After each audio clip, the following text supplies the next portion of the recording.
Namaste. Today we are going to discuss something related to counseling. That is one of the most confused part regarding National Institute of Ayurveda Jaipur seat matrix.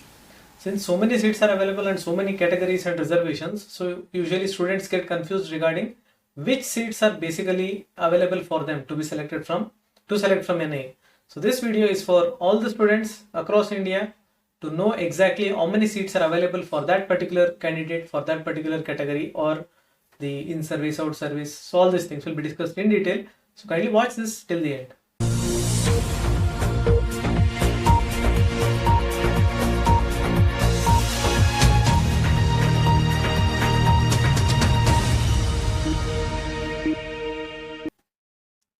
So as everyone is already aware that the National Institute of Ayurveda Jaipur, located in Jaipur, so it's a part of the institutions run by the Ministry of AYUSH directly. So this institute, established in 1976, is running post-graduation courses in all the 14 departments that is standardly accepted by NCISM. So there are of course other departments which are recently opened, but 14 are considered to be the mainstream departments where total number of seats that is given to NIA is 130, the highest that can be seen in any college of India, may it be private or the government. This is the highest number of seats available in a particular single college. Now, these 130 seats are divided in 14 departments and the maximum number of seats are available, that is 11 in each of the department like Roganidan, Kayachikitsa and Dravya. So these three departments, the 11 seats each, and then 10 seats each are available in Samhita, that is Ayurveda Samhita-Siddhanta, Sharira Kriya, Rasya Shastra and Basic Kalpana. So 10 seats are here. Then 9 seats can be seen in Swastha Vritta, then Shalya Tantra, Rachana, Sharir Rachana, and then Prasuti and Sri Roga. 8 seats are available in Komar Vritya, Panchakarma and Shalakya, and 7 seats are available in Agata Tantra. So in this total 14 departments comprises, that is consist of these 130 seats. Now how many are available for you? Is it like 130 seats means the 130th rank holder will get NIE? No, it's not like that. 130 seats are divided based on so many reservations, and it is confusing even for an NIE student. So let us try to decode that. Firstly, the category or the reservations meant for some service people like central government nominee. So that is called as CGN quota. So recently I had made a video regarding the revised CGN quota like eligibility as per the Ministry of AYUSH notification. So you can go through that. So what is CGN quota? CGN quota is nothing but where a particular state does not have a seat in a particular department, PG, post-graduation, and if the person is a government employee of that particular state, then he can take the permission of that particular head of that particular department and he can apply through CGN quota to pursue the PG in NIA. So that candidate will not get any payment from NIA. His salary will be obtained by his own state, that particular post, and also for 3 years he will be relieved from his actual duty. Once he completes the job or the PG, he goes back and report to the same post. So that is in relation to central government nominee quota. So the recent revised guidelines are available. The link I'll be sharing in the description, and it is one of the widely watched videos in the recent times because there are few changes, because there was a concept called as private CGN, but this time I think they are not considering that as per the notification. So what it says is, if the seats are vacant in CGN quota out of these 14, you have seen 14 departments, one each seat will be given for CGN. So in service candidate, he is the or she is the candidate that is in service in nature. If the seats are remaining, it will be given back to the All India quota. So that is mentioned there. So let us see how it goes forward. This is related to 14 of them. Out of 130, 14 are gone here. So 116 are left now.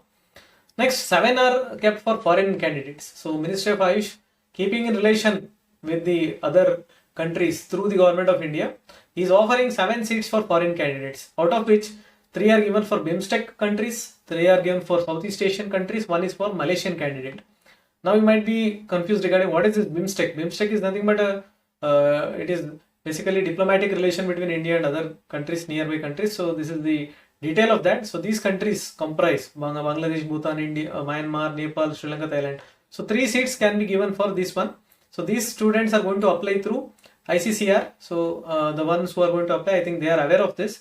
So they will be applying through ICCR and all their fundings will be done by ICCR. So NIA is not going to bear the cost of these students. And you might have heard the Southeast Asian countries. So these are the ones from Burma, you can see up to Vietnam. So 3 seats are available for the candidates coming from these foreign quota. Again, ICCR will decide who will be the candidate, and then NIA will shortlist who will be selected. So ultimately, the name of the candidate will be reaching NIA. So and then one quota is for, one seat is for Malaysia. So in that way, 7. So 116 minus 7. Now you have 109 seats left. So out of 109, the in-service state government candidates. In-service state government candidates. What it means? He or she is already in a regular service. After BAMS, they have got a permanent job, regular job in any of the state in India, and they are working under a particular government. Now they are called as in-service state government quota candidates. Now the BIMSTEC and the foreign candidates and CGN candidates don't have any exams, entrance exams. Now these people will have to clear the exam, entrance exam, and then according to the ranks they'll be given, or you can say as per the counseling they'll be given the seats. So they also have to clear the exam. As per the merits they'll be getting the seats. So they are 21 in number in service state government. So what it means is, if you are just BMS graduate and if you are not in service, then you are not allowed to touch these seats, which means out of 109, again 21 are gone, so you will be left with only 88. Now out of this 21, is it available for any government employee across India? Again, there is a reservation, that is 11 seats are reserved for, you can say, the Rajasthan, and 10 are considered for rest of India. Now this will be alternating every year, like 10, 11, 11, 10, so 50%, 50-50%. So Rajasthan, that is University of Rajasthan, that was running BMS course earlier, very old university. Now that was changed, and Jodhpur University had taken over, DSRRU, so Dr. Sarvapalli Radhakrishnan, Rajasthan Ayurveda University, and the National Institute of Ayurveda. So any candidate who has studied in this particular institutes and they have passed out can get the quota, that is 50% of the seats through this in-service, which means any Rajasthan employee, state employee who have studied in these universities will get these reservation benefits.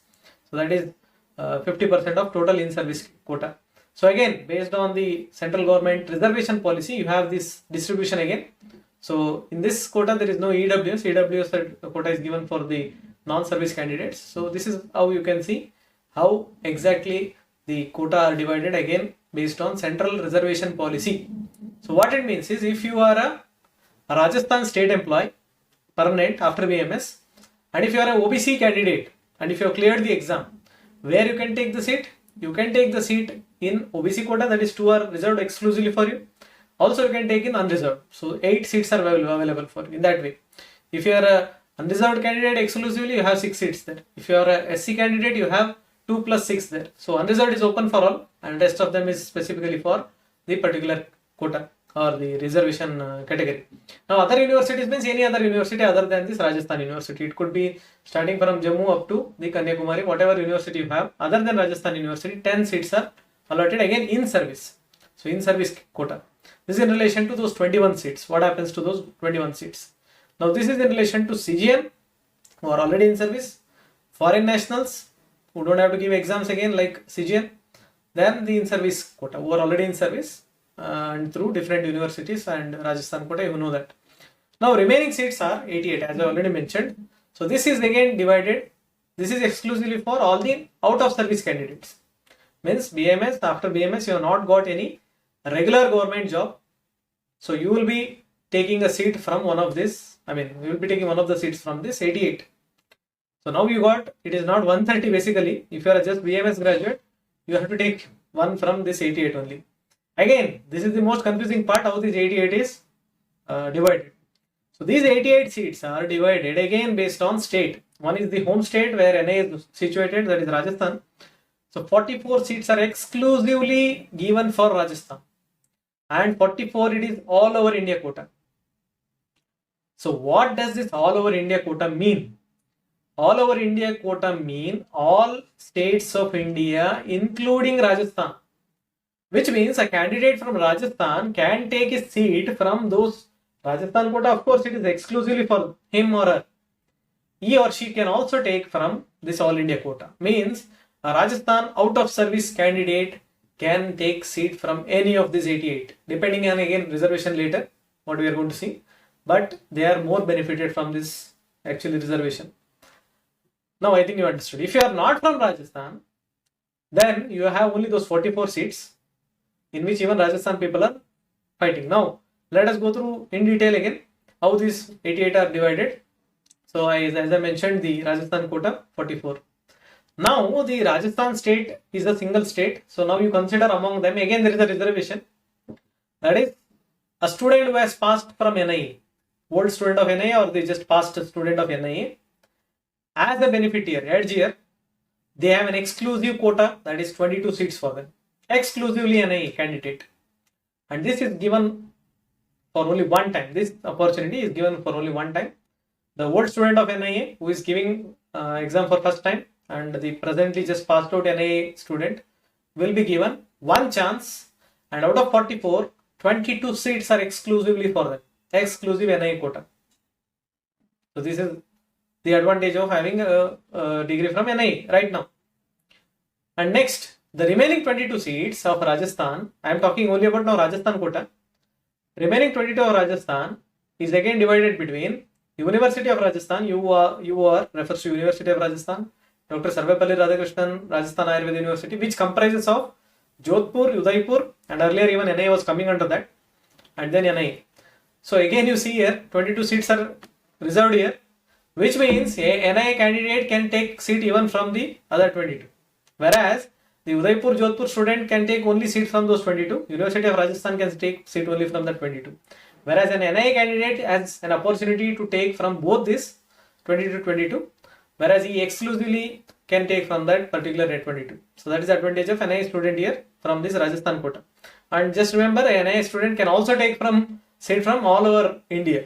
So that is why NIA student can take his seat from the 88, all the 88. Again, depending on his category, there will be less of seats, but he has the maximum advantage here. I think you understood now.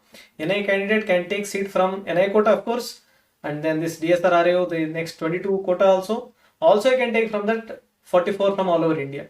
So next one, DSRRAO person or a University of Rajasthan person can take seat from this 22 only. Out of this 44, only 22. He can take his or her seat from the all of India quota also. So they have 66 seats to choose from, whereas an NIA candidate has a seat opportunity to take from 88 seats. Now based on category it changes, but they have the maximum advantage now. Next, the reservation policy, that is central government, will again divide this based on the category. As I mentioned earlier, unreserved and EWS will carry 50%, and then OBC, SC, ST as per the central reservation policy.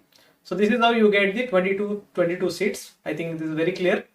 And whenever there is an odd ratio number, then there will be every alternate year there will be change in that. For example, you can see there is no issue here because everything is equally divided. Whenever there is an unequal number, then every alternate year there will be a change. So that is in relation to this 44. I think this is very easy to understand. Now, as I mentioned earlier, all over India, starting from Kanyakumari in the south up to the Jammu Kashmir at the north, you have this all India quota where 44 seats can be taken. And again, as per the reservation policy, you have these percentages. So now this is the picture for an outside Rajasthan student. So imagine you are from a Maharashtra or a Kerala, Karnataka, Gujarat, anywhere from India other than Rajasthan. If you are an unreserved candidate, you have only 18 seats available for you, not 130. You have only 18 seats available for you. If you are an outside student other than Rajasthan, if you are an OBC candidate, you have the reservation for 12 seats, and also you can take from unreserved. So unreserved is open for all. If you are EWS candidate other than Rajasthan, you can take from those 4 exclusive for you, and also you can take from unreserved. So SC 7 plus unreserved, ST 3 plus unreserved. So unreserved is open for all. So that is why unreserved student usually struggles, because the quota people are having an advantage. So if a student is having higher marks, imagine a student is an OBC student, category student, and he has stopped the exam. Now the seat is available in both the department, in both the categories. Kaichikitsa or Roganidana he wants, seat is available in unreserved as well as OBC. Now which one will he take? As per the rules, usually unreserved is given first. Usually unreserved seat will be given for him. That is why the next OBC candidate will have an opportunity, and the next unreserved student will have the disadvantage of getting second there. So whenever there is higher rank, it is unreserved seat which goes first, category seat will be left. So I think most students may have doubt regarding this. That's why I am clarifying. So now it is very clear. Outside Rajasthan student, you have only these many seats for you in NIA. So that is the realistic figures what you can see. Of course, now the seats are increased to 130. Earlier the seats were 104, where only 15 unreserved seats were there. Now it is of course increased to 18. And EWS quota is recently opened, so 4 seats are there. So what is EWS? I think everyone knows. Only general person or unreserved candidate can get EWS certificate based on certain conditions. We'll be making certain video on that. What is exactly EWS, how to take that. You can see that. So next, PWD. What is that? That is physically like disabled, or the PH quota, what we say. So the 5% seats in both in service and out of service will be reserved for them. So out of 44 seats in out of state quota, like out of 88 seats, what I mentioned regarding out of service candidates, 4 will be reserved for PH, physically disabled. Now, which department is going to get? It depends on the roster. So 2 will be given for rest of India, 2 will be given for the NIA quota, and the other one, that is University of Rajasthan or DSRU or NIA. So that will have 1 PH, NIA will have 1 PH, exclusive NIA, and other rest of India will have 2 seats. So 4 seats will be reserved for PWD. Similarly, in service, again 1 seat will be reserved for PWD because 21 seats are there, 5% means only 1 seat. So 1 year there will be reservation in Rajasthan quota, that is the Rajasthan University quota. Next year, alternative year, there will be a reservation in other universities quota. So in that way, PWD will be alternatively exchanged between that in service candidate quota. So this is how you are going to get the exact number of seats for a candidate who is aspiring to take seat in National Institute of Ayurveda, Jaipur. So now this is a realistic figure. I think you understood. So totally 130.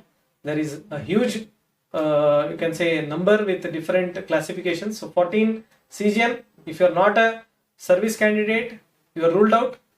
7 are BIMSTEC, I mean the foreign candidates. If you are not a foreigner, it is ruled out.